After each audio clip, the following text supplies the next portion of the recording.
অল্প বৃষ্টিতে জলমগ্ন হয়ে পড়ে ইংরেজবাজার পৌরসভার বিভিন্ন ওয়ার্ড। মালদহ মেডিকেল কলেজ ও হাসপাতাল চত্বর, মালদহ জেলার নিয়ন্ত্রিত বাজার এলাকা সহ বিভিন্ন এলাকা জলমগ্ন হয়ে পড়ে বৃষ্টিতে। এলাকাবাসীর দাবি ছিল জল নিকাশির। শহরবাসীর দাবি অনুযায়ী জোর কদমে শুরু হয়েছে ড্রেন প্রকল্পের কাজ। মঙ্গলবার দুপুরে ইংরেজবাজার পৌরসভা 2 নম্বর ওয়ার্ডের রামনগর কাচারি বাইপাস সেতু সংলগ্ন এলাকা পরিদর্শন করেন ইংরেজবাজার পৌরসভার চেয়ারম্যান কৃষ্ণেন্দু নারায়ণ চৌধুরী। 12 নম্বর জাতীয় সড়কের বাইপাসের ধার দিয়ে নিয়ন্ত্রিত বাজার চত্বর থেকে ড্রেন মিলবে মহানন্দা নদীতে। ইতিমধ্যে ড্রেনের কাজ শুরু হয়েছে।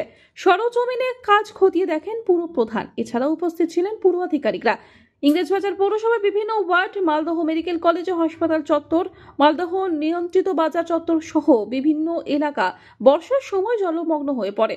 বিভিন্ন এলাকায় জল নিকাশির জন্য শুরু হয়েছে হাই ড্রেন তৈরির কাজ। আগামী মরশুমে ড্রেনের কাজ শেষ হবে বলে জানান ইংরেজবাজার পৌরসভা চেয়ারম্যান কৃষ্ণেন্দু নারায়ণ চৌধুরী।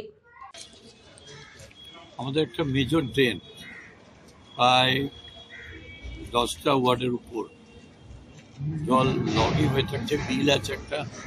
সেই জলটাকে টেনে নিয়ে আসার জন্য আমরা একটা লেভেল নিয়েছি ইরিগেশনের সঙ্গে কথা বলে, এবং এটা গভর্নমেন্ট অফ ওয়েস্ট বেঙ্গলের দুটো ডিপার্টমেন্ট, আমাদের মিউনিসিপ্যাল ইঞ্জিনিয়ারিং ডাইরেক্টর এবং ইরিগেশন, তারা সম্মতি দিয়েছেন।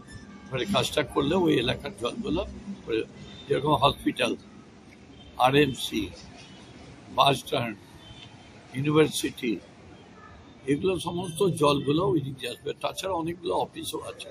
কতদিনের মধ্যে হবে এটা আমরা চাইছি বিফোর মনসুন। মালদহ থেকে দেবসিনা রিপোর্ট, আনন্দ বার্তা।